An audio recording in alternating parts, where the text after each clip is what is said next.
রাবিসা ধর্ষণ হত্যা মামলার রায় ৭ জুন।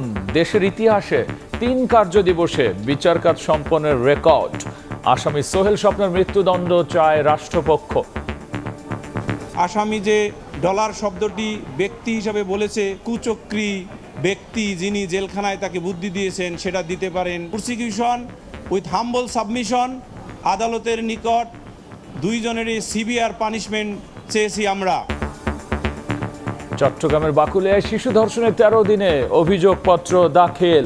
ভিকটিম তার সাথে যে অন্যায়টুকু হয়েছে তার আইন অনুযায়ী যথোপযুক্ত শাস্তি যেন আসামি পায়। দেখছিলেন প্রধান শিরোনাম। রাতের সময় সঙ্গে আছি আমি গোলাম রাব্বি। এবার অন্যান্য শীর্ষ সংবাদ। চরম অবহেলায় ৮ দিন ট্র্যাজেডি। এসি বন্ধে অক্সিজেন কমে যাওয়ায় ৬ নবজাতকের মৃত্যু। চিকিৎসার জন্য উপযুক্ত নয় ভবনটি। কেন লাইসেন্স বাতিল নয়, কারণ দর্শানোর নোটিশ। হামের প্রকোপের মধ্যেই চোখ রাঙাচ্ছে ডেঙ্গু। বেশি ঝুঁকিতে দক্ষিণ সিটির ২৭টি ওয়ার্ড। বাসা বাড়িতে মিলছে এডিসের লার্ভা। প্রতিরোধে সবার সহযোগিতা চান প্রশাসক। জাতিসংঘ সাধারণ পরিষদের সভাপতি হওয়ায় পররাষ্ট্রমন্ত্রীকে মন্ত্রিসভার অভিনন্দন। একই সঙ্গে ২ দায়িত্ব পালন সম্ভব, নজির রয়েছে আগেও, বললেন খলিলুর রহমান। বাড়ছে না নিম্ন আয়ের গ্রাহকের বিদ্যুৎ বিল। আবাসিকে ৭৫ ইউনিট পর্যন্ত বাড়তি দাম প্রত্যাহার। বিইআরসির মূল্যবৃদ্ধির প্রতিবাদে জামায়াতের বিক্ষোভ। এবং শাহজালালে হজ যাত্রীদের ১৫০টি লাগেজ কাটার সত্যতা মেলেনি, জানালেন বিমান প্রতিমন্ত্রী। ৩-৪টি ক্ষতিগ্রস্তের বিষয়ে জানতে সৌদি কর্তৃপক্ষকে চিঠি।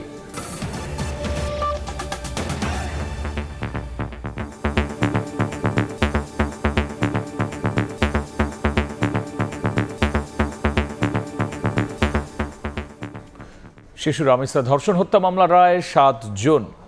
আসামি সোহেল রানা ও তার স্ত্রী স্বপ্নার সর্বোচ্চ শাস্তি মৃত্যুদণ্ড চেয়েছে রাষ্ট্রপক্ষ। এর আগে এই মামলায় যুক্তিতর্ক শেষ করেন উভয় পক্ষের আইনজীবীরা। দেশের ইতিহাসে মাত্র ৩ কার্যদিবসে বিচার কাজ শেষ করার রেকর্ড তৈরি করল মামলাটি। মাত্র ৩ দিনে বিচারের শেষ প্রান্তে রামিসা ধর্ষণ হত্যা মামলা এখন অপেক্ষা রায়ের। বৃহস্পতিবার ঢাকার শিশু সহিংসতা দমন ট্রাইব্যুনালে যুক্তিতর্ক উপস্থাপন করেন রাষ্ট্র ও আসামি পক্ষের আইনজীবীরা। রাষ্ট্রপক্ষ থেকে বলা হয়, ঘটনাস্থলে সোহেল স্বপ্না ছাড়া আর কাউকে দেখেননি সাক্ষীরা। এছাড়া ১৬৪ ধারায় স্বীকারোক্তিমূলক জবানবন্দিতেও প্রধান অভিযুক্ত সোহেল তৃতীয় ব্যক্তির নাম উল্লেখ করেননি। আদালতকে বিভ্রান্ত করতেই সোহেল হঠাৎ তৃতীয় ব্যক্তির নাম নিচ্ছে বলে মন্তব্য করেন রাষ্ট্রপক্ষের আইনজীবী। 164 কনভেনশনে কোথাও তিনি ডলার নামক শব্দটি উচ্চারণ করেননি। আসামি যে ডলার শব্দটি ব্যক্তি হিসাবে বলেছে, এটা হয়তো জেলখানায় থাকার কারণে কোনো কুচক্র বা কুচক্রী ব্যক্তি যিনি জেলখানায় তাকে বুদ্ধি দিয়েছেন সেটা দিতে পারেন এবং তার ফলে এটা বলতে পারেন। সাক্ষ্য বিশ্লেষণ করে রাষ্ট্রপক্ষের আইনজীবী বলেন, ময়নাতদন্তে রামিসাকে ধর্ষণের প্রমাণ পাওয়া গেছে। পানি দিয়ে ধুয়ে ফেলায় ডিএনএ স্যাম্পল পাওয়া না গেলেও এক্ষেত্রে ময়নাতদন্তই প্রাধান্য পাবে বিচারে। ২ আসামি মৃত্যুদণ্ডের আবেদন করেন তিনি। স্বপ্না যখন ফ্ল্যাটে ছিলেন যে কোনো পদক্ষেপ নিতে পারতেন। ফর এক্সাম্পল, দরজা খুলে চিৎকার করতে পারতেন, জানালা দিয়ে চিৎকার করতে পারতেন। মা যেহেতু ছিল, সচেতন হয়ে সবাই মিলে প্রিভেন্ট করতে পারত। প্রসিকিউশন উইথ হাম্বল সাবমিশন আদালতের নিকট দুইজনেরই সিভিয়ার পানিশমেন্ট চেয়েছি আমরা। আত্মপক্ষ সমর্থনে দোষ স্বীকার করে ক্ষমা চেয়েছিল সোহেল, তাই সংক্ষিপ্ত যুক্তিতর্ক উপস্থাপন করেন সরকার নিযুক্ত আসামিপক্ষের আইনজীবী। এ সময় তিনি আদালতের কাছে সোহেলের যাবজ্জীবন ও স্বপ্নার ৭ বছরের কারাদণ্ডের আবেদন করেন। ৭ জুন এই মামলার রায় ঘোষণা করবেন ট্রাইব্যুনাল, যা স্বল্প সময়ের মধ্যে বিচারের রেকর্ড হয়ে থাকবে। আসিফ মোহাম্মদ সিয়াম, সময় সংবাদ, ঢাকা। চট্টগ্রামে বাকুলিয়া ৩.৫ বছরের শিশুকে ধর্ষণের ঘটনার মাত্র ১৩ দিনের মাথায় আদালতে চার্জশিট জমা দিয়েছে পুলিশ। এই মামলায় একমাত্র অভিযুক্ত মনির হোসেন ধর্ষণের প্রমাণ মিলেছে বলে জানিয়েছে পুলিশ। ধর্ষণের ঘটনার মাত্র ১৩ দিনের মাথায় তদন্ত প্রতিবেদন দিতে সক্ষম হলো পুলিশ। চট্টগ্রামের বাকুলিয়ায় ৩.৫ বছরের শিশুকে ধর্ষণের অভিযোগে বৃহস্পতিবার বিকেলে আদালতে চার্জশিট দাখিল করা হয়। এ ঘটনায় একমাত্র অভিযুক্ত মনির হোসেন শিশুটিকে ধর্ষণ করেছিল এমন প্রমাণ মিলেছে বলে জানিয়েছে পুলিশ। মেডিকেল রিপোর্ট পেয়েছি, 22 ধারা আছে, 164 আছে। আমরা এগুলোর বেসিসে চার্জশিট দিয়েছি। পজিটিভ সাইন আছে ধর্ষণের। আমরা চেষ্টা করতেছি যেন ভিকটিম তার সাথে যে অন্যায়টুকু হয়েছে তার আইন অনুযায়ী যথোপযুক্ত শাস্তি যেন আসামি পাই। আমরা সবাই চেষ্টা করতেছি যে ধর্ষণ মামলাগুলো তদন্ত যেন সেটা পুঙ্খানুপুঙ্খভাবে করা যায়। গত 21শে মে বিকালে বাকুলিয়ায় 3.5 বছর বয়সী শিশুটির বাবা মা কাজের জন্য বাড়ির বাইরে ছিলেন। বাসা ফাঁকা থাকার সুযোগ নেয় মনির হোসেন। কৌশলে শিশুটির ওপর নির্যাতন চালায় সে। খবরটি দ্রুত এলাকায় ছড়িয়ে পড়লে বিক্ষুব্ধ জনতা অভিযুক্ত মনিরকে স্থানীয় মাদ্রাসায় আটকে রাখে। তাকে ছিনিয়ে নিতে পুলিশের গাড়িতে আগুন দেয় উত্তেজিত জনতা। এ সময় রণক্ষেত্রে পরিণত হয়েছিল পুরো এলাকা।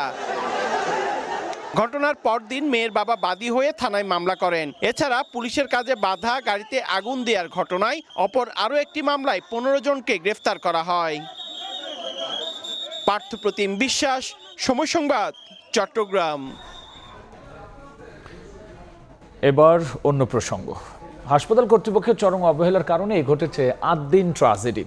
ছোট কক্ষে এসি বন্ধ থাকায় অক্সিজেন কমে যাওয়ায় মারা যায় 6 নবজাতক। তদন্ত প্রতিবেদন প্রকাশকালে স্বাস্থ্যমন্ত্রী বলেছেন, আদ্দিন হাসপাতালের ভবনটি চিকিৎসা কার্যক্রম পরিচালনার জন্য উপযুক্ত নয়। এদিকে আদ্দিনে 6 নবজাতক মৃত্যুকে কেন হাসপাতালটির লাইসেন্স বাতিল হবে না জানতে চেয়েছে কর্তৃপক্ষকে কারণ দর্শানোর নোটিশ দিয়েছে স্বাস্থ্য অধিদপ্তর।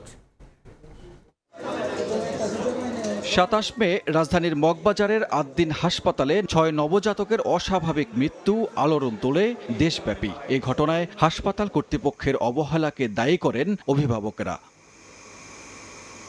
নড়ে চড়ে বসে সরকার। 1 জুন ঘটনা তদন্তে 3 সদস্যের কমিটি গঠন করে স্বাস্থ্য মন্ত্রণালয়। কমিটি গঠনের 3 দিনের মাথায় প্রতিবেদন প্রকাশ করে মন্ত্রণালয়। প্রতিবেদনে বলা হয়, পোস্ট অপারেটিভ কক্ষে এসি বন্ধ থাকায় নবজাতকের মৃত্যু হতে পারে। এছাড়াও ছোট বদ্ধ কক্ষে অতিরিক্ত রোগীর উপস্থিতি ছিল না বাতাস চলাচলের ব্যবস্থা। এমন 5টি কারণ শনাক্ত করা হয়েছে তদন্ত প্রতিবেদনে। এই মৃত্যুর দায় এড়াতে পারে না আদ্দিন হাসপাতাল কর্তৃপক্ষ বলে জানালেন স্বাস্থ্যমন্ত্রী। তদন্ত কমিটি সর্বসম্মতিক্রমে এই সিদ্ধান্তে উপনীত হয়েছে যে 6 জন নবজাতকের আকস্মিক মর্মান্তিক মৃত্যুর ঘটনায় উক্ত হাসপাতালে বর্ণিত সময় দায়িত্বরত চিকিৎসক না থাকা ও নার্স স্টাফ এবং সর্বোপরি হাসপাতাল কর্তৃপক্ষের দায়িত্বের অবহেলাজনিত বিষয়টি স্পষ্টভাবে প্রমাণিত হয়েছে। প্রতিবেদনে আরও বলা হয়, আদ্দিন হাসপাতালের ভবনটি হাসপাতাল পরিচালনার জন্য উপযুক্ত নয়। হাসপাতালের বিরুদ্ধে কি ব্যবস্থা নেওয়া হবে রোববারের মধ্যে সিদ্ধান্ত নেওয়া হবে বলে জানান মন্ত্রী। ভবিষ্যতে বেসরকারি হাসপাতালের লাইসেন্স দেওয়ার সময় ভবন পরিদর্শনের সুপারিশ করেছে তদন্ত কমিটি। পুরা হাসপাতালে 200-র উপরে রোগী আছে। পুরা হাসপাতালটা অলনে ছাড়েন আমরা বন্ধ করতে পারি না। তদন্ত কমিটির পরে আমরা বসে শাস্তির বিধান কি আছে সেটা আমরা নিশ্চিত করব। রবিবারের ভিতরে আমরা সিদ্ধান্তে পৌঁছব। শিশু মৃত্যুর ঘটনায় যারাই দায়ী থাকুক তাদের দৃষ্টান্তমূলক বিচার চান সন্তানহারা বাবা মা। আমার সুস্থ বাচ্চা তো এরকম অসুস্থ হইয়া মৃত্যু বাচ্চা যে নিয়ে আসতে হবে, আমি তো এটা কখনো ভাবিনি। তাদের আমি উচিত সঠিক বিচার চাই। এটা সরকারের কাছে আমার আবেদন, আপনারা ওই বিচার ইয়ারা নেবেন। মেডিকেলের কর্তৃপক্ষের দায়িত্ব যেটা মেনটেন করা, ঠিক মতন পরিচালনা করা। যদি পরিচালনায় ঠিক মতন যদি এরা না করে, তাইলে আমি তো টুইন বেবি হারাইছি, আরও যে মানুষের যে বাচ্চাগুলান যে হারাইছে এগুলান কেমনে মেনে নেওয়া যায়? একটার পর একটা বাচ্চা মৃত্যুর কোলে ঢলে পড়তে আছে, বমি করতে আছে আর নীল হয়ে যেতেছে। এদিকে আদ্দিনে 6 নবজাতকের মৃত্যুর ঘটনায় কর্তৃপক্ষকে কারণ দর্শানোর নোটিশ দিয়েছে স্বাস্থ্য অধিদপ্তর। কেন হাসপাতালটির লাইসেন্স বাতিল করা হবে না 72 ঘন্টার মধ্যে সেই জবাব চাওয়া হয়েছে। সানবীর রূপল, সময় সংবাদ, ঢাকা। এই বিষয়টি নিয়ে বিস্তারিত আলোচনার জন্য স্টুডিওতে যুক্ত হচ্ছেন সহকর্মী সানবীর রূপল। যাচ্ছি তার কাছে। রূপল, আমরা আপনার রিপোর্টটাই দেখছিলাম এবং সেখানে দেখলাম যে তদন্ত প্রতিবেদন আসলে কি উঠে এসেছে, বিস্তারিত যদি একটু বলেন। তদন্ত প্রতিবেদনে উঠে এসেছে যে বিষয়গুলো, মূলত যে প্রমাণিত বেশ কয়েকটি বিষয় উঠে এসেছে। তার মধ্যে অন্যতম সেটি হচ্ছে দেখা যাচ্ছে যে আদ্দিন হাসপাতালের কর্তৃপক্ষর সেই যে ভবনটি ব্যবহার করা হচ্ছিল সেই ভবনটি যেমন হাসপাতালের উপযুক্ত নয় সেটি বলছে এই তদন্ত প্রতিবেদন। পাশাপাশি এই 6 নবজাতকের যে মৃত্যু, সেই মৃত্যুর সেই কারণটি বলা হচ্ছে যে অক্সিজেনের অভাবেই তাদের মৃত্যু হয়েছে। সেই সময় এসি বন্ধ ছিল দীর্ঘক্ষণ এবং বারবারই সেখানে একটা সাফোকেশন তৈরি হচ্ছিল এবং কার্বন ডাই অক্সাইডের পরিমাণ বেড়ে যাচ্ছিল, যার ফলে তাদের মূলত যে পরিমাণ অক্সিজেন যে বেঁচে থাকার জন্য প্রয়োজন ছিল সেই পরিমাণ অক্সিজেন সেখানে স্বল্পতা দেখা দিয়েছিল। আবার আরেকটি বিষয়, যে কক্ষটি আপনি জানেন যে এর মধ্যে সিলগালা করা হয়েছে, সেই কক্ষটিতে যে পরিমাণ মানুষ ছিল সেই পরিমাণ মানুষ একসাথে এই যে যতটুকু এসি ছিল সেই এসিতে পর্যাপ্ত হচ্ছিল না। সেক্ষেত্রে আদ্দিন কর্তৃপক্ষের কি কোনো বক্তব্য পাওয়া গেছে? আদ্দিন কর্তৃপক্ষের কোনো বক্তব্য এখনো পাওয়া যায়নি। আপনি জানেন যে এর মধ্যে হাসপাতাল কর্তৃপক্ষ তারাও একটা তদন্ত কমিটি গঠন করেছে, স্বাস্থ্য মন্ত্রণালয় তদন্ত কমিটি গঠন করেছে, এ বিষয়ে একটি মামলাও করা হয়েছে এবং সেটি আমাদের আজকে যখন আমরা সংবাদ সম্মেলন কভার করছিলাম তখন স্বাস্থ্যমন্ত্রীকে আমরা প্রশ্নও করেছিলাম যে এটিকে আপনি শুধুমাত্র অবহেলা বলবেন নাকি ফৌজদারি অপরাধ বলবেন, কোন ধরনের অপরাধ এটি।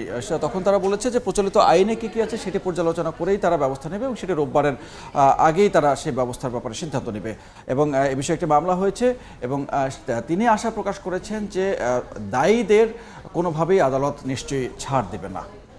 এবং এক্ষেত্রে কিন্তু আমরা রূপল এই আদ্দিনেই না, মাঝে মধ্যেই কিন্তু এরকম আমরা হাসপাতালের অব্যবস্থাপনা দেখি, মানুষের মৃত্যু দেখি, শিশুদের মৃত্যু দেখি।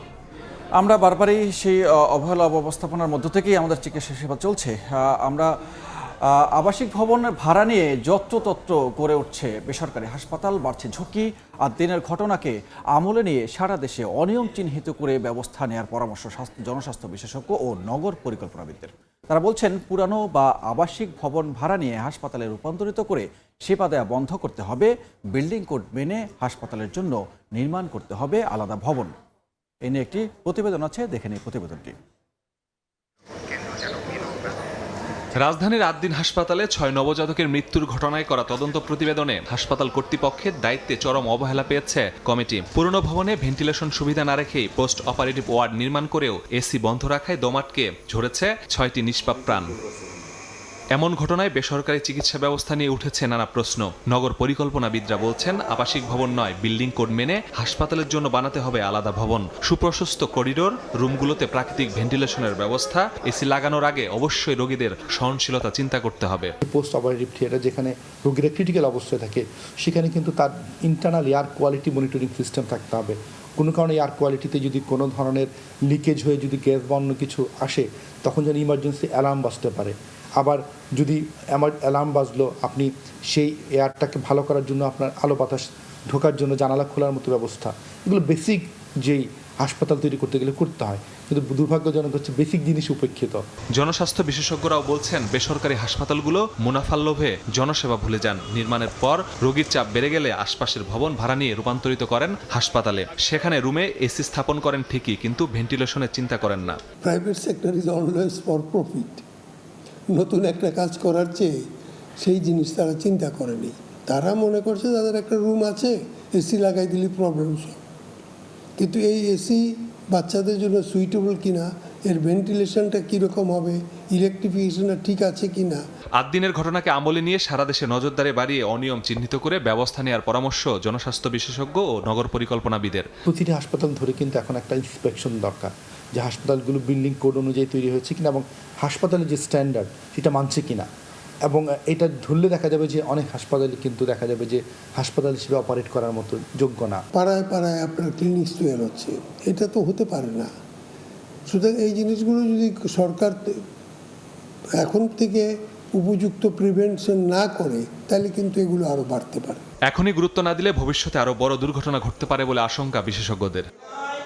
মাসুদুর রহমান, সময় সংবাদ, ঢাকা। রূপল, সেক্ষেত্রে এই যে যত্রতত্র যে কোনো ভবনে, হাসপাতাল এবং এরকম অব্যবস্থাপনা, এসবের বিরুদ্ধে বর্তমান সরকারের পরিকল্পনা কি?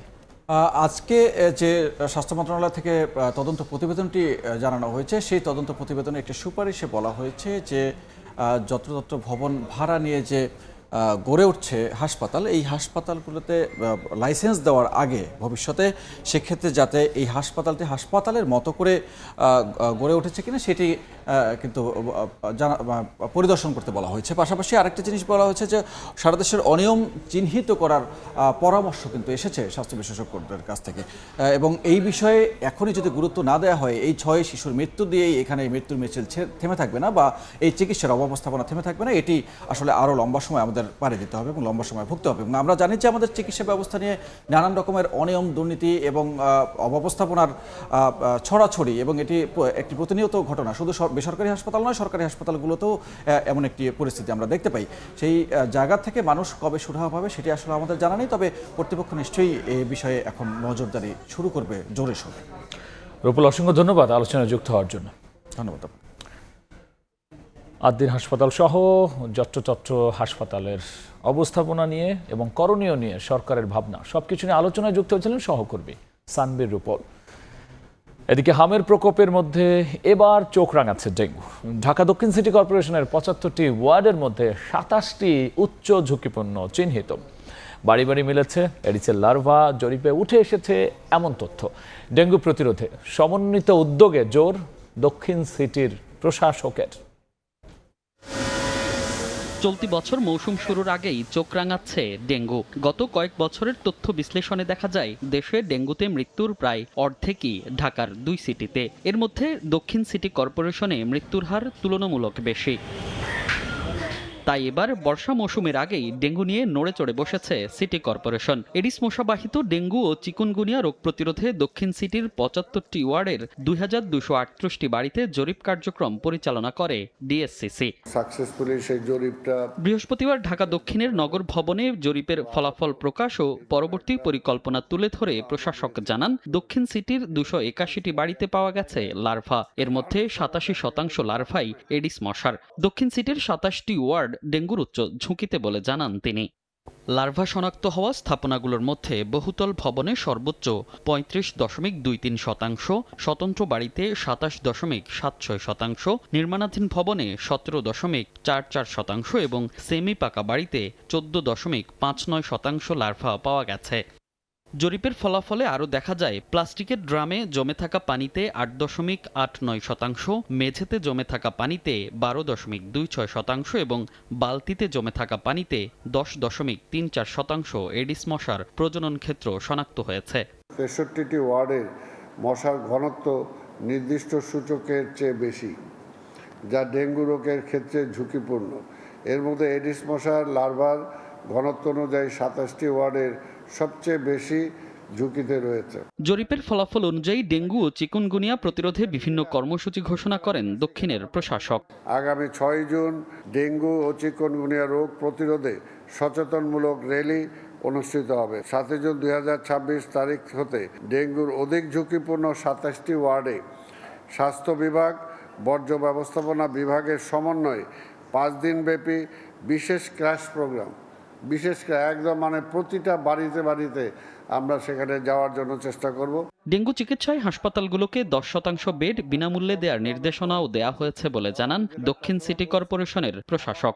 সমন্বিত উদ্যোগের মাধ্যমে একটু ডেঙ্গু মুক্ত, নিরাপদ ও স্বাস্থ্যকর ঢাকা গড়ে তোলা সম্ভব হবে। মনির হোসাইন, সময় সংবাদ, ঢাকা। প্রাপ্ত ফলাফলে জাতিসংঘ সাধারণ পরিষদের সভাপতি হওয়ায় পররাষ্ট্রমন্ত্রী ডক্টর খলিলুর রহমানকে অভিনন্দন জানিয়েছে মন্ত্রিসভা। এদিকে 40 বছর আগের নজির টেনে পররাষ্ট্রমন্ত্রী বলেছেন, সাধারণ পরিষদের সভাপতির পাশাপাশি পররাষ্ট্র মন্ত্রণালয়ের দায়িত্বে থাকাও সম্ভব। Khalilur Rahman, Bangladesh, 99, has been elected President of the General Assembly at its 81st session. জাতিসংঘের সাধারণ পরিষদে সভাপতি নির্বাচিত হবার পর বৃহস্পতিবার সকালে দেশে ফেরেন পররাষ্ট্রমন্ত্রী ডক্টর খলিলুর রহমান। প্রধানমন্ত্রী তারেক রহমানের পক্ষ থেকে বিমানবন্দরে তাকে ফুলেল শুভেচ্ছা জানান পররাষ্ট্র বিষয়ক উপদেষ্টা হুমায়ুন কবির। এ সময় পররাষ্ট্র প্রতিমন্ত্রী শামা ওবায়েদ এবং মন্ত্রণালয়ের কর্মকর্তারাও উপস্থিত ছিলেন। এরপর পররাষ্ট্র মন্ত্রণালয়ে আসেন খলিলুর রহমান। বাংলাদেশের এ অর্জনে তাকে সংবর্ধনা জানান মন্ত্রণালয়ের কর্মকর্তারা। পরে গণমাধ্যম কর্মীদের সঙ্গে আলাপচারিতায় এ অর্জনকে দেশের গণতন্ত্রে উত্তরণের অভূতপূর্ব বিজয় হিসেবে বর্ণনা করে প্রধানমন্ত্রী তারেক রহমানকে ধন্যবাদ জানান। এ বিজয়কে তিনি দেশের ভবিষ্যতের জন্য উৎসর্গ করেন। যে অভূতপূর্ব গণতান্ত্রিক উত্তরণ হয়েছে তার বিজয়, এই বিজয় আমাদের প্রিয় প্রধানমন্ত্রীর বিজয়। এই বিজয় আমরা বাংলাদেশের ভবিষ্যতের কাছে উৎসর্গ করছি। 40 বছর আগের নজির টেনে খলিলুর রহমান বলেন, জাতিসংঘ সাধারণ পরিষদের সভাপতির পাশাপাশি পররাষ্ট্র মন্ত্রণালয়ের মন্ত্রী 2 পদে বহাল থাকার নজির রয়েছে। জনাব হুমায়ুন রশিদ চৌধুরী সাহেব আমাদের প্রাক্তন পররাষ্ট্রমন্ত্রী এই জাতিসংঘের সাধারণ পরিষদের সভাপতি নির্বাচিত হয়েছিলেন। 2 পদেই পূর্ণকালীনভাবে কাজ করতে পেরেছেন। সেই সময় সেটা ইন্টারনেট পূর্বযুগ ছিল। আজকে কিন্তু আপনি সিজলেসলি দুটো কাজ করতে পারেন। গত 2 জুন জাতিসংঘ সাধারণ পরিষদের 81তম অধিবেশনের সভাপতি নির্বাচিত হন পররাষ্ট্রমন্ত্রী ডক্টর খলিলুর রহমান। এই জাতিসংঘের শাতিলা শারমিন, সময় সংবাদ, ঢাকা। প্রধানমন্ত্রী তারেক রহমানের সভাপতিত্বে তিস্তা মহাপরিকল্পনা বাস্তবায়ন সংক্রান্ত সভা অনুষ্ঠিত হয়েছে। সচিবালয়ের মন্ত্রী পরিষদ বিভাগে প্রধানমন্ত্রীর দফতরে এই বৈঠক অনুষ্ঠিত হয়। বৈঠকে তিস্তা মহাপরিকল্পনা বাস্তবায়ন, অর্থায়ন ও সমীক্ষা বা প্রকল্প বাস্তবায়ন সম্ভাব্যতা যাচাই সহ বেশ কিছু গুরুত্বপূর্ণ বিষয়ে আলোচনা হয় বলে জানা গেছে। এই সময় দুর্যোগ ব্যবস্থাপনা ও ত্রাণ মন্ত্রী আসাদুল হাবিব দুলু, পানি সম্পদ মন্ত্রী শহীদ উদ্দিন চৌধুরী অ্যানি, প্রতিমন্ত্রী ফরহাদ হোসেন আজাদ ও প্রধানমন্ত্রীর উপদেষ্টা ডাক্তার জাহেদ উর রহমান উপস্থিত ছিলেন।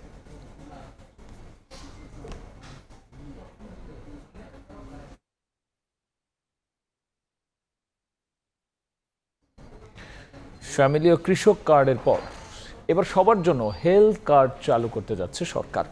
জুলাই থেকেই প্রথম ধাপে বগুড়া সহ 5 জেলা আসছে এই সুবিধার আওতায়।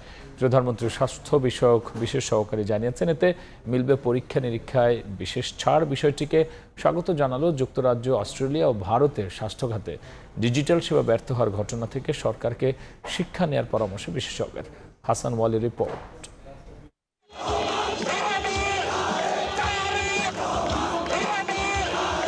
বর্তমানে সরকার শীঘ্রই একটি সমন্বিত ই-হেলথ কার্ড চালু করতে পরিকল্পনা গ্রহণ করেছে, যার মাধ্যমে দেশের প্রতিটি নাগরিকের স্বাস্থ্য তথ্য ডিজিটালি সংরক্ষিত থাকবে। সবার জন্য স্বাস্থ্যসেবা নিশ্চিতে বিএনপির নির্বাচনী প্রতিশ্রুতি হেলথ কার্ড। নাগরিকের চিকিৎসা সংক্রান্ত সব তথ্য থাকবে এক কার্ডে। জুলাই থেকে সরকারি স্বাস্থ্যসেবার নতুন যুগে প্রবেশ করছে বাংলাদেশ।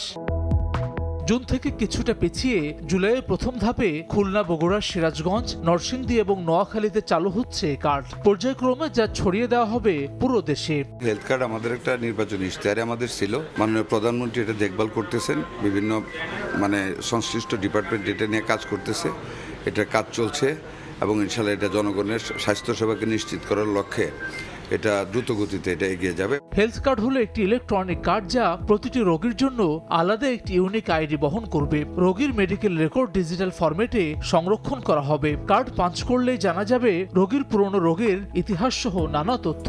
যদি সম্ভব এ বিষয়ে সময় সংবাদের সঙ্গে কথা বলেছেন প্রধানমন্ত্রীর স্বাস্থ্য বিষয়ক বিশেষ সহকারী। জানালেন, এই কার্ডে প্রতিটি নাগরিক পাবেন সরকারি ও নির্ধারিত হাসপাতালে পরীক্ষা নিরীক্ষায় বিশেষ ছাড়। পাশাপাশি থাকছে বছরে একবার ফ্রি স্বাস্থ্য পরীক্ষার সুবিধা। টেস্টগুলো করতে হয়, তার জন্য কিছু ফি দিতে হয়, খুব কম টাকা। সেখানে আমরা দেখব যে কোনো টেস্ট তাকে ডিসকাউন্ট দেওয়া যায় কিনা হেলথ কার্ডের মাধ্যমে। প্রত্যেকটা নাগরিক বছরে একবার তার খুব বেসিক কিছু টেস্ট করানো যায় কিনা বিনামূল্যে। আমরা প্রিভেনশনকে জোর দেওয়ার জন্য আমরা চিন্তা করছি, আমরা স্বাস্থ্য ব্যবস্থাকে জনগণের দোরগোড়ায় নিয়ে যাব। আমরা আমাদের দেশের যে ট্রিটমেন্ট সেন্ট্রিক ব্যবস্থা, এটাকে পরিবর্তন করে আমরা প্রিভেনশন এবং প্রমোশন সেন্ট্রিক স্বাস্থ্য ব্যবস্থা নিয়ে আসবো।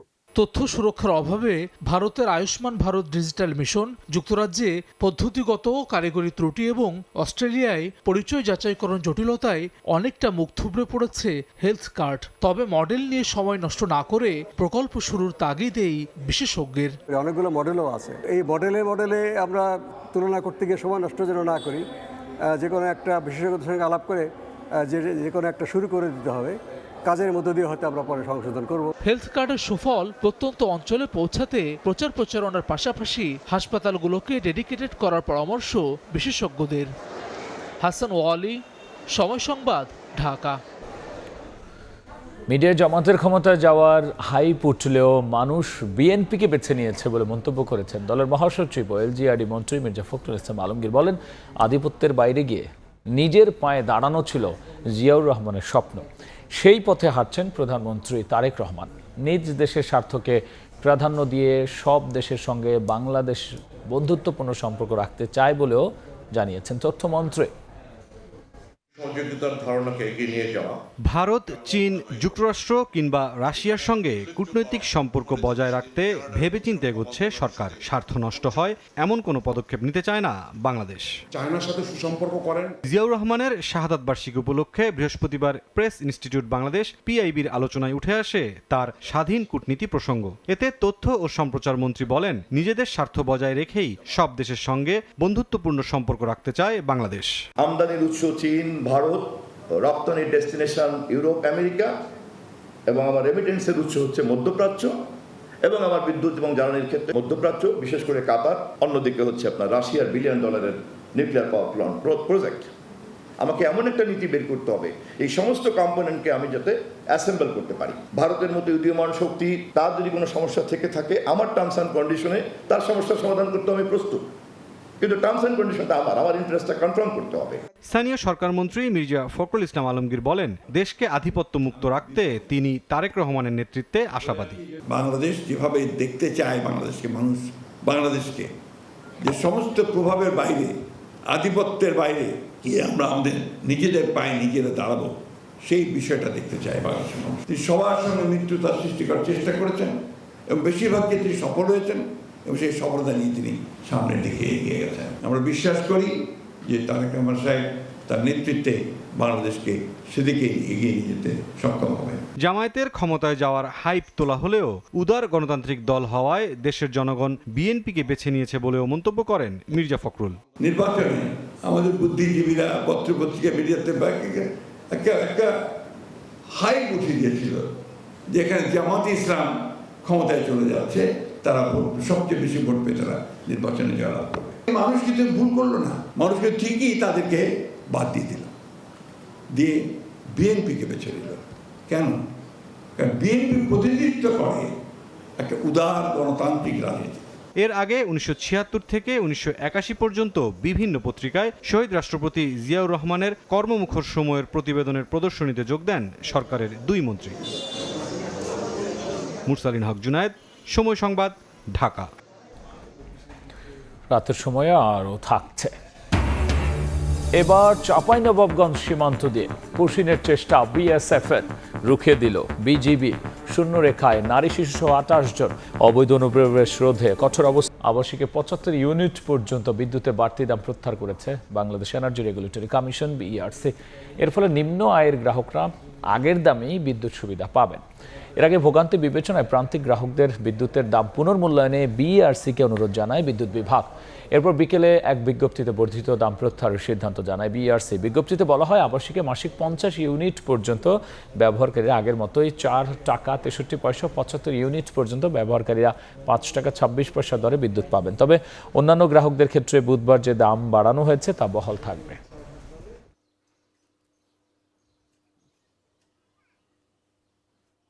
0 থেকে 50 এবং 0 থেকে 75 যেটা আছে, এটা যে বর্ধিত মূল্যটা প্রত্যাহার করা হয়েছে, আগের দাম বহাল থাকবে। সরকার কোনো ওয়াদাই রক্ষা করতে পারছে না বলে অভিযোগ করেছেন জামায়াতের সেক্রেটারি জেনারেল মিয়া গোলাম পারওয়ার।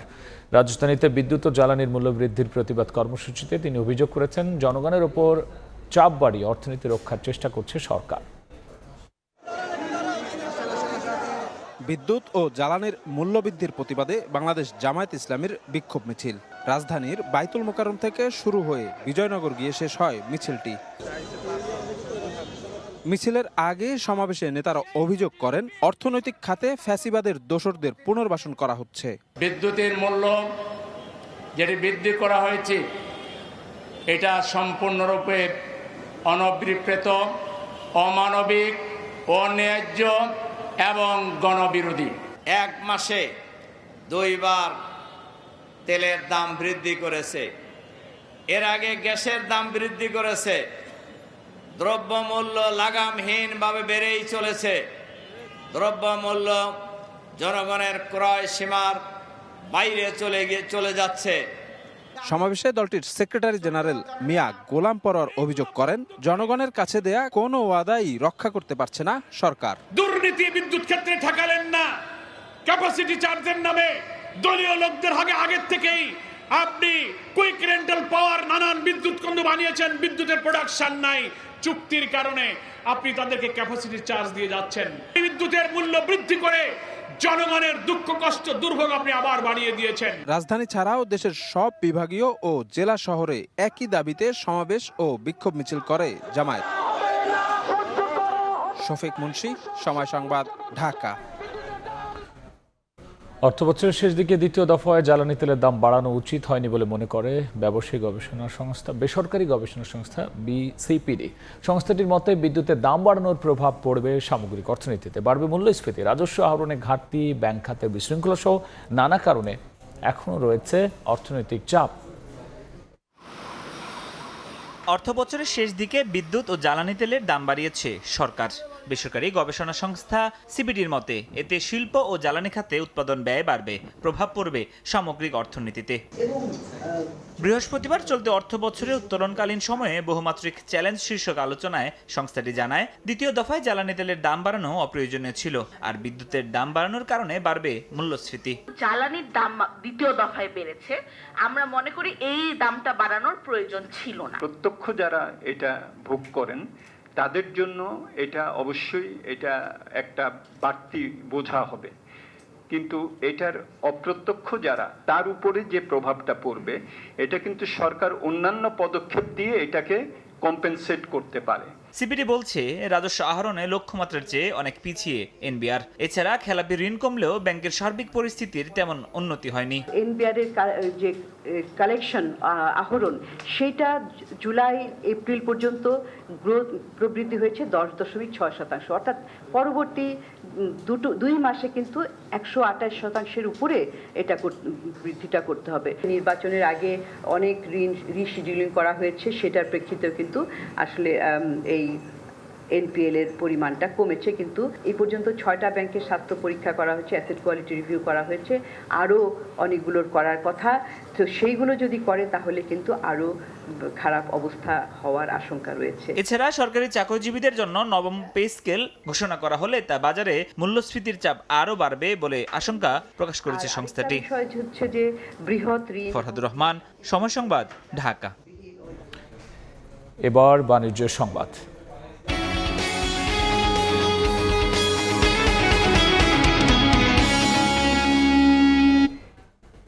অর্থনৈতিক প্রবৃদ্ধির সঙ্গে তাল মিলিয়ে এগুতে পারেনি দেশের পুঁজিবাজার। এর পেছনে বড় দুর্বলতা হিসেবে ভালো মানের তালিকাভুক্ত কোম্পানির ঘাটতিকে দায়ী করেছেন নিয়ন্ত্রক সংস্থা বিএসইসির নবনিযুক্ত চেয়ারম্যান মাসুদ খান।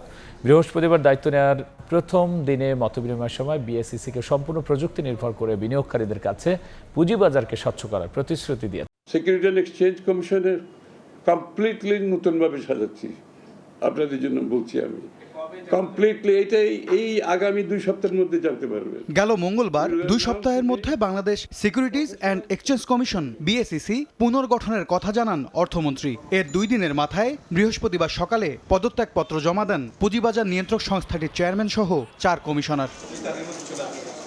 বিকেলেই নতুন চেয়ারম্যান সহ 3 কমিশনার নিয়োগ দিয়ে প্রজ্ঞাপন জারি করে অর্থ মন্ত্রণালয়। এরপরে আগারগাঁওয়ে বিএসইসি ভবনে আসেন তারা। সংবাদ সম্মেলনে একগুচ্ছ সংস্কার প্রস্তাবনা ও প্রতিশ্রুতি তুলে ধরেন নতুন চেয়ারম্যান। স্টক ক্যাপিটাল মার্কেটে যে জানান কাঠামোগত দুর্বলতায় ভালো মানের কোম্পানি পুঁজিবাজারে আসছে না, মুখ ফিরিয়ে নিচ্ছেন বিদেশি বিনিয়োগকারীরাও। বর্তমানে আমাদের পুঁজিবাজারের অন্যতম বড় দুর্বলতা হলো ভালো মানের তালিকাভুক্ত কোম্পানির ঘাটতি। বৃহত্তর অর্থনীতিতে পুঁজিবাজারের অবদানকে সীমিত করেছে। জানানো হয় বিনিয়োগকারীর সুরক্ষা রেখে ব্যয় কমানোর নীতি নেবে নতুন কমিশন। আমলাতান্ত্রিক জটিলতা কমিয়ে বিএসইসিকে সম্পূর্ণ প্রযুক্তি নির্ভর নিয়ন্ত্রক সংস্থা হিসেবে গড়ে তোলার প্রতিশ্রুতি দেন নবনিযুক্ত চেয়ারম্যান। আইপিও আবেদন, রাইটস ইস্যু, বন্ড ও সুকুক আবেদন, লাইসেন্সিং কার্যক্রম এবং বিভিন্ন নিয়ন্ত্রক দাখিলপত্র ক্রমান্বয়ে সম্পূর্ণ ডিজিটাল প্ল্যাটফর্মে স্থানান্তরিত হবে। আধুনিক নজরদারি কাঠামো তৈরি করে বাজার কারসাজি দ্রুত শনাক্ত করা হবে বলে জানান চেয়ারম্যান। শৃঙ্খলার প্রশ্নে কোনো আপোষ। এমএস আরিফিন, সময় সংবাদ, ঢাকা। যাত্রীদের 150টি লাগেজ কাটার অভিযোগের কোনো সত্যতা পাওয়া যায়নি বলে জানিয়েছেন বিমান প্রতিমন্ত্রী এম রাশিদুজ্জামান মিল্লাত। সচিবালয় ব্রিফিংয়ে তিনি জানান, পুরো ভিডিও ফুটেজ বিশ্লেষণ করে লাগেজ কাটার প্রমাণ পাওয়া যায়নি। ওই ফ্লাইটের 21টি ক্ষতিগ্রস্ত লাগেজের বিষয়ে সৌদি কর্তৃপক্ষকে চিঠি দেওয়া হয়েছে বলেও জানান প্রতিমন্ত্রী। এদিকে অভিযোগকারী 150 জনের ক্ষতিগ্রস্তের অভিযোগ প্রত্যাহার করে নিয়েছেন। মঙ্গলবার দিবাগত রাতে সৌদি আরবের জেদ্দা থেকে আসা বাংলাদেশ বিমানের হজ ফ্লাইটে প্রায় 150 যাত্রীর লাগেজ কাটা এবং মূল্যবান জিনিস চুরি সংক্রান্ত একটি পোস্ট সামাজিক যোগাযোগে ভাইরাল হয়। এরপর ঘটনা তদন্তে নামে সরকার। পর্যালোচনা করা হয় সিসিটিভি ফুটেজ, গ্রাউন্ড হ্যান্ডলিং কর্মীদের বডি ক্যামেরার ভিডিও। গতকালকের একটি বৃহস্পতিবার সংবাদ সম্মেলনে ঘটনার বিস্তারিত তুলে ধরেন বিমান প্রতিমন্ত্রী। জানান, ফ্লাইটে থাকা 836টি লাগেজের 21টি ক্ষতিগ্রস্ত পাওয়া যায়। সরকারি তদন্তে শাহজালালে লাগেজ কাটার প্রমাণ মেলেনি। সৌদি আরবে চেকিং এর সময় কাটা হয়ে থাকতে পারে বলেও জানান তিনি। বিমানবন্দরে সিসিটিভি ও বডি অন ক্যামেরার ফুটেজ পর্যবেক্ষণ করে তদন্ত প্রতিবেদন কয়েক ঘন্টার মধ্যেই আমার কাছে কর্তৃপক্ষ পাঠায়। লাগেজ বিমান থেকে নামা থেকে আরম্ভ করে এবং আপনার বেল্ট পর্যন্ত আসার যে টোটাল ভিডিও চিত্রটিও রয়েছে, সেখানে দেখলে আপনারা বুঝতে পারবেন যে এ ধরনের কোনো ঘটনা ঘটেনি। এদিকে ব্রিফিংয়ের পর ফেসবুকে অভিযোগকারী আমেরিকা প্রবাসী মোস্তফা কামাল পলাশ 150 জনের ক্ষতিগ্রস্তের বিষয়টি প্রত্যাহার করে নেন। স্বীকার করেন, তার বাবা লাগেজে করে জমজমের পানি এনেছিলেন। তবে নিজ অভিজ্ঞতা তুলে ধরে বলেন, উন্নত বিশ্বের কোনো বিমানবন্দরে যাত্রীর অনুপস্থিতিতে লাগেজ কাটা হয় না। বিষয়টি অধিকতর তদন্তের দাবিও জানান তিনি। যাত্রীর অনুপস্থিতিতে কোনো ব্যাগ কোথাও খোলা হয় না। আপনি এই জিনিসটা আপনাকে জানতে হবে। ব্যাগটা যেভাবে যেই কাটুক না কেন, হয় বিমান এয়ারলাইন্সের ঢাকা এয়ারপোর্টের লোকজন অথবা সৌদি আরবের কিন্তু লোক একই বিমান এয়ারলাইন্সের কর্মচারী। কারণ আমরা জানতে ইচ্ছে হাতে সেটা হচ্ছে এই কাজটা করছে তাদেরকে সরকারের পানিশমেন্ট আনতে থাকে। বিশ্বের অন্যান্য বিমানবন্দর ব্যবস্থাপনার বিষয়ে জানতে চাইলে মুঠোফোনে এভিয়েশন বিশেষজ্ঞ নাফিজ ইমতিয়াজ উদ্দিন জানান, সন্দেহভাজন বা নিষিদ্ধ কোনো পণ্য বা দ্রব্য ফাইনাল স্ক্যানিংয়ে পর্যবেক্ষণে এলে লক খুলে অথবা অন্যভাবে তালাবদ্ধ লাগেজ কেটে সেসব জিনিস বাতিল করে এয়ারপোর্ট কর্তৃপক্ষ। এটা যে ইন্টারন্যাশনাল ল আছে, কম্বিনেশন লক, ওইটা ছাড়া অন্য কোনো লক লাগালে তারা ইচ্ছা মতো তারা ওটা কেটে একদম লকটাকে কেটে খুলে they will check it এবং objectionable কিছু থাকলে they will either remove the entire bag or remove the item, maybe even remove the passenger from the flight. Okay. বিষয়টি নিয়ে সৌদি আরবের কিং আব্দুল আজিজ বিমানবন্দর কর্তৃপক্ষকে চিঠি দেওয়া হয়েছে বলেও জানায় বিমান মন্ত্রণালয়। আমরা কাজল আব্দুল্লাহ, সময় সংবাদ, ঢাকা। সীমান্ত দিয়ে পুশিনের চেষ্টা বিএসএফ। যশোরে বাধা পাওয়ার পর এবার চাঁপাইনবাবগঞ্জ সীমান্ত দিয়ে 28 জনকে ঠেলে পাঠানোর চেষ্টা করা হয়। তবে বিজিবির বাধায় কেউ ঢুকতে পারেনি বাংলাদেশে। সীমান্তের শূন্য রেখায় অবস্থান করছেন নারী শিশুসহ 28 জন। সীমান্ত অবৈধ অনুপ্রবেশ রুখতে সতর্ক বিজিবি। কিছুদিন ধরেই সীমান্তে পুশিনের আতঙ্ক, তাই অস্ত্র হাতে অতন্ত্র প্রহরীর কঠোর অবস্থান। লক্ষ্য যে কোনো অপচেষ্টা রুখে দেওয়ার। দিনরাত টহলে বিজিবি। বৃহস্পতিবার ভোরে চাঁপাইনবাবগঞ্জ বাঙ্গাবাড়ি সীমান্ত দিয়ে ভারতীয় ভূখণ্ড থেকে 28 জনকে বাংলাদেশের দিকে ঠেলে পাঠানো হয়। তবে বিজিবির প্রতিরোধের মুখে বাংলাদেশে ঢুকতে পারেনি ওই দলটি। বিজিবির 16 ব্যাটালিয়নের অধিনায়ক লেফটেন্যান্ট কর্নেল মোহাম্মদ আরিফুল ইসলাম মাসুম এই পুশিনের চেষ্টার তথ্য নিশ্চিত করেন। বিজিবির বাধা পেয়ে পুশিনের চেষ্টায় থাকা দলটি আবারও শূন্যরেখায় অবস্থান নেয়। দলটিতে 28 জনের মধ্যে 12 জন পুরুষ, 10 জন নারী ও 6 শিশু রয়েছে। এর আগে গত 1 জুন যশোরের শার্শা উপজেলার সাদিপুর সীমান্তের বিপরীতে ভারতের হরিদাসপুর এলাকায় প্রায় 100 থেকে 120 জন নারী পুরুষ ও শিশু এবং 3 জুন একই সীমান্ত দিয়ে আরও 15 জনকে পুশিনের চেষ্টা করে বিএসএফ। বিজিবির তৎপরতায় সফল হয়নি তারা। ফাহরিয়া ফারজানা, সময় সংবাদ। 17 দিন পর নিষ্ক্রিয় করা হলো কক্সবাজারের ঈদগাঁও উপজেলা থেকে উদ্ধার হওয়া কামানের 3টি গোলা। দুপুরে ডিএমপির বোম্ব ডিসপোজাল ইউনিট নিয়ন্ত্রিত বিস্ফোরণের মাধ্যমে গোলাগুলো ধ্বংস করে।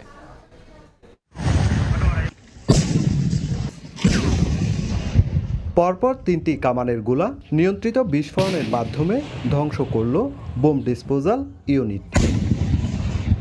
বৃহস্পতিবার দুপুরে কক্সবাজারের ঈদগাঁও উপজেলার ভুমারিয়াগুনা সরকারি প্রাথমিক বিদ্যালয় সংলগ্ন মাঠে বিশেষ নিরাপত্তার ব্যবস্থার মধ্য দিয়ে গোলাগুলো নিষ্ক্রিয় করা হয়। ঢাকা মেট্রোপলিটন পুলিশের বোম ডিসপোজাল টিম এই অভিযান পরিচালনা করে। পুলিশ জানায় উপজেলার ইসলামপুর ইউনিয়নের নতুন অফিস এলাকার ভাঙারি ব্যবসায়ী নুরুল আজিম ভারুয়াখালী এলাকা থেকে লোহা লক্করের সঙ্গে গোলা আকৃতির বস্তুগুলো কিনে আনেন। সন্দেহ হওয়ায় 18 মে প্রশাসনের সহায়তা চান তিনি। পরে বিশেষজ্ঞদের পর্যবেক্ষণে এগুলো কামানের গোলা বলে নিশ্চিত হওয়া যায়। 17 দিনের শঙ্কা ও উৎকণ্ঠার অবসান ঘটিয়ে গোলাগুলো ধ্বংস হওয়ায় স্বস্তি ফিরে পান স্থানীয়রা। লোহা লঙ্কর পাইছি, তখন আমি লইছি মনে করছি যে গাড়ির সাহেব মনে করছি, তো আমি লিয়ে আসি ওখানে ব্যস্ত গেছি, সেখানে কথা এটা হয়তো বুম। অনেক দিনের পুরনো মরিচা পড়া যেহেতু বোমা ছিল, সেহেতু প্রাথমিকভাবে আমরা যতটুকু অনুমান করতে পারি সেটা হচ্ছে দ্বিতীয় বিশ্বযুদ্ধের সময়কার বোমাগুলো ব্যবহার করা হয়েছিল। এই ধরনের সন্দেহজনক বস্তু পেলে সঙ্গে সঙ্গে আইনশৃঙ্খলা বাহিনীকে জানানোর পরামর্শ প্রশাসনের। সুজাউদ্দিন রুবেল, সময় সংবাদ, কক্সবাজার। পানিতে ডুবে 5 জেলার 6 শিশুসহ 7 জনের মৃত্যু হয়েছে। ব্রাহ্মণবাড়িয়া আলাদা স্থানে পানিতে ডুবে 2 শিশুসহ 3 জেলায় আরও 5 জনের মৃত্যু হয়। ঈদের ছুটিতে শরীয়তপুরের দক্ষিণ পাপড়াইল এলাকায় নানা বাড়িতে মায়ের সঙ্গে বেড়াতে গিয়েছিল রিফাত শিকদার। দুপুরে ফুটবল খেলার বল পুকুরে পড়ে গেলে তুলতে গিয়ে পানিতে তলিয়ে যায় রিফাত। এ সময় তাকে উদ্ধার করতে পানিতে নেমে মামাতো ভাই রিদমও ডুবে যায়। খোঁজ না পেয়েও পুকুরে ফুটবল দেখে পানিতে নেমে তাদের খুঁজে পায় পরিবার। উদ্ধার করে সদর হাসপাতালে নিলে চিকিৎসক তাদের মৃত ঘোষণা করেন। ব্রাহ্মণবাড়িয়া আলাদা স্থানে 2 শিশু পানিতে ডুবে মারা গেছে। অন্যদিকে জামালপুরে বন্ধুদের সঙ্গে পুকুরে গোসল করতে নেমে তাহমিদ হাসান রাফি নামের ঢাকা সেন্ট্রাল বিশ্ববিদ্যালয়ের এক শিক্ষার্থীর মৃত্যু হয়েছে। চাঁদপুরে মতলবের ধনাগোদা নদীতে গোসল করতে নেমে 2 বোনের মৃত্যু হয়েছে। দেখছেন রাতের সময়। লেবাননের দক্ষিণাঞ্চলে ইসরায়েলি বিমান হামলায় 2 প্রবাসী বাংলাদেশি সহ 4 বিদেশি নাগরিক আহত হয়েছেন। দেশটির রাষ্ট্রীয় সংবাদ সংস্থা ন্যাশনাল নিউজ এজেন্সির বরাত দিয়ে এই তথ্য দিয়েছে আল জাজিরা। গণমাধ্যমটি জানায় লেবাননের নাবাতি জেলার আল মাশাল এলাকায় 2 দফায় এই হামলা চালায় দখলদার বাহিনী। এতে কর্মক্ষেত্রে থাকা 2 বাংলাদেশি গুরুতর আহত হন। তাদের উদ্ধার করে হাসপাতালে নেওয়া হয়েছে। একই সময় ওই জেলার আরও 2টি শহরে ব্যাপক বিমান ও বোমা হামলা চালায় ইসরায়েলি বাহিনী। প্রবাসী বাংলাদেশিরা ছাড়াও গোলার আঘাতে আহত হয়েছেন 2 সিরীয় নাগরিক। ইনকিলাব মঞ্চের মুখপাত্র ওসমান হাদি হত্যা নিয়ে মন্তব্যের জেরে ভারতের পশ্চিমবঙ্গের সাবেক মুখ্যমন্ত্রী মমতা বন্দ্যোপাধ্যায়ের বিরুদ্ধে রাষ্ট্রদ্রোহিতার অভিযোগ এনে থানায় FIR দায়ের করা হয়েছে। এতে বলা হয়, বাংলাদেশের একটি হত্যাকাণ্ডের সঙ্গে ভারত সরকারের শীর্ষ পর্যায়ে জড়িত এই আন্তর্জাতিক অঙ্গনে দেশের ভাবমূর্তি ক্ষুণ্ণ করেছেন তৃণমূল নেত্রী। নামটা বলছি না ভদ্রতা করে, বাংলাদেশের লোক উত্তাল হয়ে যাবে, আমি সেটা চাই না, আমি দেশকে ভালোবাসি। নির্বাচনে ভরাডুবির পর চলতি সপ্তাহে এক রাজনৈতিক কর্মসূচিতে ইনকিলাব মঞ্চের মুখপাত্র ওসমান হাদি হত্যার প্রসঙ্গ তুলে বিস্ফোরক দাবি করেন মমতা বন্দ্যোপাধ্যায়। বলেন, বাংলাদেশে কাকে দিয়ে হত্যা করানো হয়েছিল বিষয়টি তিনি অবগত আছেন। ভারতের স্বরাষ্ট্রমন্ত্রী দেশের স্বার্থে তাকে মুখ খুলতে নিষেধ করেছেন। এ ঘটনার পর বৃহস্পতিবার মমতার বিরুদ্ধে রাষ্ট্রদ্রোহিতার অভিযোগ এনে FIR দায়ের করা হয়েছে। কলকাতা হাইকোর্টের জলপাইগুড়ি সার্কিট বেঞ্চের আইনজীবী রিঙ্কু চ্যাটার্জি শিলিগুড়ি সাইবার ক্রাইম থানায় এই অভিযোগ দায়ের করেন। এতে বলা হয়, বাংলাদেশের একটি আলোচিত হত্যাকাণ্ডের সঙ্গে ভারত সরকারের শীর্ষ পর্যায়কে জড়িয়ে মমতা আন্তর্জাতিক অঙ্গনে দেশের ভাবমূর্তি ক্ষুণ্ণ করেছেন। অভিযোগকারী আইনজীবী জানান, 8 জুন আদালত খুললেই তৃণমূল নেত্রীর বিরুদ্ধে গ্রেপ্তারি পরোয়ানা চেয়ে আবেদন করবেন। বাংলাদেশ থেকে একটা এ বিষয়ে এখনো কোনো আনুষ্ঠানিক প্রতিক্রিয়া পাওয়া যায়নি মমতার। নাদিম মারজান, সময় সংবাদ। দেখছেন রাতের সময়। এবার খেলার খবর। সেমিফাইনালে নেপালকে হারিয়ে উজ্জীবিত বাংলাদেশ নারী ফুটবল দল। ম্যাচের পরদিন তাই মাঠে অনুসরণ করেনি মারিয়া মান্টার দল। রিকভারি সেশন করে এই দিন পার করেছে বাটুলা শিশুর। এদিকে ভারতকে হারিয়ে হ্যাট্রিক শিরোপায় চোখ নারী দলের সহকারী কোচের। মায়ের মৃত্যুর শোক সামলে শিউলি আজিমের দৃঢ়তা বাড়িয়েছে দলের আত্মবিশ্বাস। ভারতের গোয়া থেকে আরও জানাচ্ছেন রিপোর্টার ফাহিম ইসলাম। এক জয় বদলে দিয়েছে পুরো নারী ফুটবল দলকে। গ্রুপ পর্বে ভারতের বিপক্ষে বড় ব্যবধানে হারের পর আত্মবিশ্বাস ভাঙন ধরেছিল ডিফেন্ডিং চ্যাম্পিয়নদের। তবে লাল সবুজদের এই মেয়েরা জানে কিভাবে ঘুরে দাঁড়াতে হয়, কিভাবে জয় ছিনিয়ে আনা যায়। টানা তৃতীয়বারের মতো ফাইনালে গিয়ে এখন একটাই লক্ষ্য, ভারতকে হারিয়ে ইতিহাসের অংশ হয়ে থাকা। গ্রুপ পর্বে ভারতের বিপক্ষে হার থেকে শিক্ষা নিতে চায় বাটলার বাহিনী। প্রতিপক্ষ চিরচেনা হওয়ায় ফাইনালে নিজেদেরই এগিয়ে রাখছেন বাংলাদেশ নারী ফুটবল দলের সহকারী কোচ। ইন্ডিয়ার সাথে কিভাবে ম্যাচ খেলবো আমাদের কোচিং স্টাফ এবং আমাদের যারা ম্যাচ অ্যানালাইসিস করে সেটা নিয়ে আমরা অনেক পর্যালোচনা করেছি এবং আগামীকাল আমাদের একটা সেশন আছে, সেই সেশনে আমরা এই কাজগুলো করব এবং ফাইনাল ইনশাআল্লাহ ইন্ডিয়ার সাথে উইন করব। রাইট ব্যাক শিউলি আজিমের কাছে দেশের প্রতি দায়িত্ব ও সম্মানবোধটা সবার আগে। মায়ের মৃত্যুর শোক নিয়ে জাতীয় দলের ক্যাম্পে ভেঙে পড়েননি। মাতৃভূমির প্রতি তার এই দৃঢ়তা আত্মবিশ্বাস জুগিয়েছে পুরো দলকে। গতকালকে আমরা একটা ভালো ম্যাচ খেলেছি, ম্যাচ খেলে আমরা ফাইনালে উঠেছি। শিউলিও একটু উজ্জীবিত আছে, শিউলিকে সবাই আমরা সমবেদনা জানিয়েছি এবং উৎসর্গ করেছি ম্যাচটা উইন করার পর, যার কারণে শিউলি এখন ভালো মানে আমাদের দলে সবাই উজ্জীবিত আছে। ফাইনালের আগে আর একটি অনুশীলন সেশন করবে বাংলার জয়িতারা। সেখানেই সর্বোচ্চ প্রস্তুতি নিয়ে ফাইনাল খেলতে যাবে মারিয়া মান্ডার দল। ফাহিম ইসলাম, সময় সংবাদ, গোয়া, ভারত। এ পর্যায়ে শীর্ষ সংবাদগুলো জানিয়ে দিচ্ছে আরও একবার। চরম অবহেলায় 8 দিন ট্র্যাজেডি। এসি বন্ধে অক্সিজেন কমে যাওয়ায় 6 নবজাতকের মৃত্যু। চিকিৎসার জন্য উপযুক্ত নয় ভবনটি। কেন লাইসেন্স বাতিল নয়, কারণ দর্শানোর নোটিশ। শিশু রামিসে ধর্ষণ হত্যা মামলার রায় 7 জুন। দেশের ইতিহাসে 3 কার্য দিবসে বিচার কাজ সম্পন্নের রেকর্ড। আসামি সোহেল স্বপ্নের মৃত্যুদণ্ডের আশা রাষ্ট্রপক্ষের। এবং বাড়ছে না নিম্ন আয়ের গ্রাহকের বিদ্যুৎ বিল। আবাসিকে 75 ইউনিট পর্যন্ত বাড়তি দাম প্রত্যাহার। বিইআরসির মূল্যবৃদ্ধির প্রতিবাদে জামায়াতের বিক্ষোভ।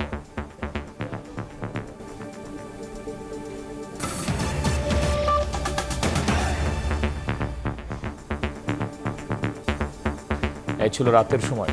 এরপর দেখবেন সম্পাদকীয়। সঙ্গেই থাকুন সময়।